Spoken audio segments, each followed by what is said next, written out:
Hello, and welcome back to another episode of Healing Through the Lens with your favorite trauma coach, Ashley. I'm excited to bring to you today 90 Day Fiance. Yes, I watched the season premiere of season 11, and we have so much here to cover today. And our focus is going to be Jasmine and Gino. And through looking at Jasmine and Gino and their relationship and how they interact with themselves and others, we're going to cover things from perspective, projection, fear, salvation, and my favorite, capital love versus lowercase love. So let's get this party started and get a little view into Jasmine and Gino's relationship. Here we go. Today is my last day of work. I've been working in automotive engineering for probably like 30 years. I told my boss, that I need to take a leave of absence from my work for a while, and I'm not planning to come back for possibly a year-ish or so.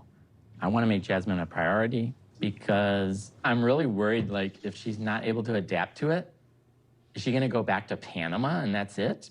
That would suck. All right.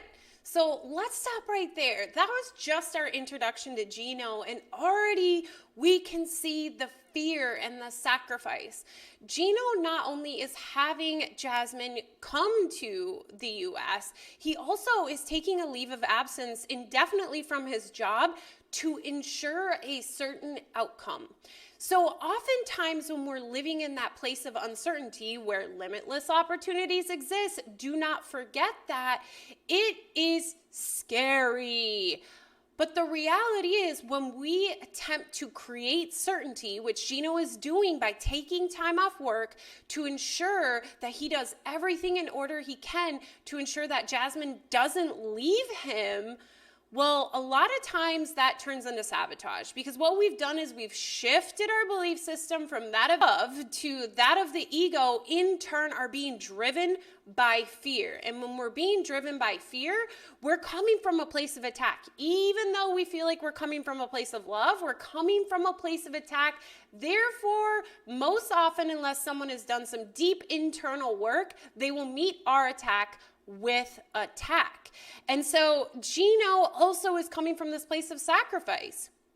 He's quitting his job for her. He's changing his entire life again to create certainty in the uncertainty, which can be a major sabotage to the future because you're blocking all opportunities and you're already entering all opportunities with attack. So let's tune in a little more. Jasmine and I have been together for 3 years now, and I love Jasmine, but our relationship is a roller coaster. It's up and down, and that's on a daily basis. I'm not gonna marry you. You. Your family trash.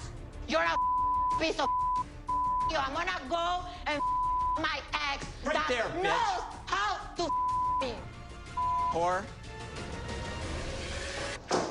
What don't Jasmine and I fight about?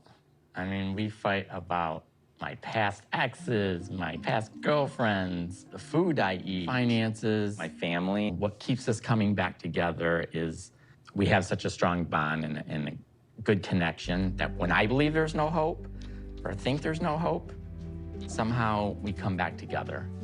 All right. So let's just pause right there. In all reality, when you are constantly fighting in a relationship, that is coming from a place of lowercase love. Let's be honest. And so let me give you a little background. What is lowercase love, Ashley? And what is capital love? Well, lowercase love is love created by the ego. It's a false sense of love. It's love that is created out of sacrifice and seeking salvation in something outside of you. What do I mean by that? I mean, You feel love for someone only if you receive something from them. Whether it's validation or happiness, or it could be monetary things. That is ego love. It is conditional. The 5 love languages, that's ego love because it's conditional. I can only receive your love based on X, Y, or Z, one of my love languages. But capital love just is. Capital love is unconditional, meaning I love this person because I am love. And there is no expectations in that to impact my internal state of being. But when we find ourselves constantly fighting in a relationship, that is a red flag that we are seeking something in our partner that they can't actually meet. And it's not to their fault. It is our opportunity to look within of what we are not providing for ourselves and instead seeking in this external person. And lowercase love can also show up in other relationships with alcohol, sex, shopping, gambling, all the main things that we tend to find addiction within. Because again, we're seeking some sort of gratification, which shows up in our body as different ways. Dopamine hits is one of the greatest. So when they're in this constant state of fighting, it's in this constant state of fight or flight, which if you have ever gotten into a fight or an argument, you feel that rush of adrenaline.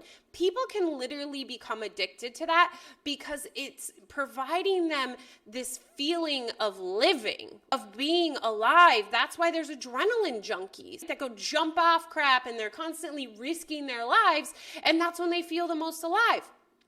But the reality is, it's not true. So that's why it always ends in this mess. And if we refer back to the first section we watched on Gino, where he's sacrificing a whole lot in his life and he's entering this relationship from a place of attack because he's coming from fear, he's coming from the ego. It appears that the rest of the season, he's constantly going to be met with attack from Jasmine.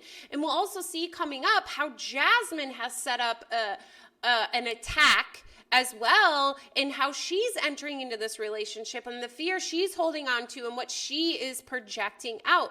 But essentially, this love that Gino describes that they have that always survives is actually almost like an addiction to the adrenaline rush. It's this constant seeking of salvation in one another and this constant, you're not providing me what I'm seeking, let's blow up and then bring it back together and seek once again in one another what we cannot find.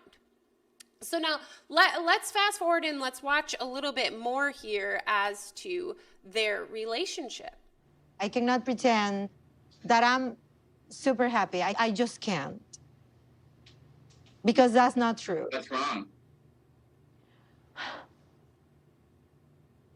Your sister-in-law texted me about the dates that I can already not pick up for the wedding because she's having a lovely vacation in Florida. And she didn't even say hi, hello, Jasmine, no. So it's... She didn't mean anything bad about that. It was just a hurry up quick message because she was talking to me saying, oh no, please don't have the wedding during these days or whatever. It's about having manners. Yeah, I don't like the way you talk about my family, like they're your enemies or something. Gino is always blaming me for not getting along with his family and not being open-minded to receive them with all my love. You know, I made them my family. But there is a pattern. He always have a bias. He's never gonna take my side, not even when I'm right. Okay. Family. When we bring two people together, one of the biggest issues that tends to come up is either side's family. And what I'm seeing in here is that Jasmine has again entered this relationship from a place of attack and sees the family as attack, no matter what they said. If you watch in the episode, you see the message is sent from the sister-in-law, and there isn't a hi or anything like that. But because Jasmine is already in a place of attack, she receives it as attack. Now, if she was in a loving place of happiness and peace, she would have been able to see what Gino was saying. That was just a quick message, a nice heads up, like, we want to be at your wedding. Here's some dates we're gone. Please don't plan it then. But Jasmine viewed this as attack, and she felt attacked. So now it's so uncomfortable for her, she's taking it back out on Gino. And you will see it continues to progress significantly throughout this episode, the attack that she places out on Gino. All you do is to complain about me, to compare me to your family, to just let me know and throw it to my face that they are more important than me. You will choose them, okay? I said you were equally important. I don't want to be equally important. I need a man that's going to tell me that you are the most important person After in this marriage, world. I would say I don't need marriage. It doesn't matter what I do or what I don't do. I'm always gonna be the bad guy when it comes to me and his family. And I hate it. I hate it.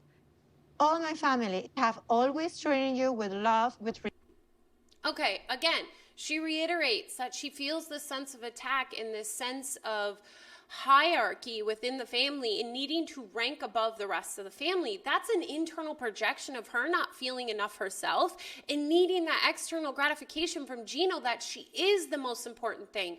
But the problem is, even if Gino said today, hey, Jasmine, you are more important than my family, she would find something else because it literally has nothing to do with the family, and it has everything to do with Jasmine's own internal narratives about how her belief of worth and her not believing she is worthy enough. Therefore, she needs to project it out on Gino, make this Gino's problem instead of her own problem. And all reality is she's going to continue to find that problem everywhere. And you will see that again in the ongoing episodes. So now let's fast forward to further along in this conversation at the pet store, where in fact it blows up. Projection, projection, projection, salvation, salvation, salvation, like crazy. Okay, sounds good. Say hi to your lovely family. I will, and they are lovely. Bye. Idiot.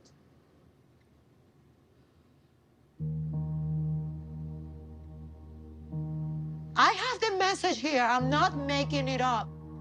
She was so rude, and I have to be compassionate and move my wedding day according to her vacation. What about the way around? When it is about his family, I never win. It's like this all the time. Look at the way he expresses himself. I have to be compassionate about his family where I'm living everything. I love him, my country, my kids, if it wasn't to leave my dog. I don't have any American friend. I don't have anyone, not even from any part of the world. I'm gonna be so lonely. And look at Gino's attitude. That's where the truth comes out. A lot of times they talk about asking yourself why and digging deeper. And essentially, Jasmine got there on her own because she just really got to this place of the back against the wall. So now when we see that unfold here, we're really beginning to understand the internal workings of the narratives behind this actual projection about his family. Again, I told you it has nothing to do with his family and everything to do with her own internal dialogue. And it's fear. It's huge fear and loneliness. She even says right there that she's expected to leave everything she has, which is very minimal according to her, and that she doesn't have any friends even in the world, let alone in America, and she's leaving her family. And earlier on, Gino talks about her dog not being potty trained, and she takes immediate offense to that and sees that as attack. But really, what is going on here with Jasmine is her own internal dialogue of fear and loneliness and worth. So what really, in order for this relationship to be one that is capital love instead of lowercase love, is for Jasmine and Gino to do their own internal work of figuring out their narratives. Gino's narrative is very much, I'm unworthy as well, therefore I will sacrifice everything in order for you to love me. It's also mentioned in here that Gino is completely financially supporting Jasmine. And in another, if you check out another video that we may cover in regards to lying by omission, Jasmine uses the money that is for the wedding dress for butt implants and doesn't tell Gino. So again, there's this sense of, I need to sacrifice in order to have you love me. I am only worthy if I give you certain things. When in reality, you are loved. Jasmine, you are loved. Gino, you are loved. And this sacrifice and fear is not necessary. But you have to get curious and unpack those narratives and shift your perspective and release the weight. Only then can you allow capital love to enter a relationship. Otherwise, you're constantly living from love from the ego. And love from the ego is very tricky, but a way to know is when you know it's conditional, when you get upset with your partner because they didn't do something a certain way. Because the reality is they don't carry your happiness backpack. We've talked about that in past videos. They are not responsible for your happiness. You are. It is internal. It is not external. So stop seeking salvation. All right. This is 90 Day Fiance, you guys. I mean, I have not seen 90 Day Fiance in years, and it was very interesting to revisit an old show and the amount of drama and wow. Remember, you guys, when you watch that, your subconscious is taken in as your own, but also you can take it from the lens of healing. So make sure to tune into my videos so that you taking this time every couple weeks to watch 90 Day Fiance is also helping you in your process of the healing journey and understanding essentially human behavior, which is a huge beauty to have. So as always, make sure to like and subscribe. Thank you so much for tuning in. I want you to hop on into the comments and share, what do you think about Jasmine and Gino's relationship? Is this a healthy relationship, an unhealthy relationship? And do you understand the difference between capital love and lowercase love? What does that mean to you? Is that the first you've ever heard of it?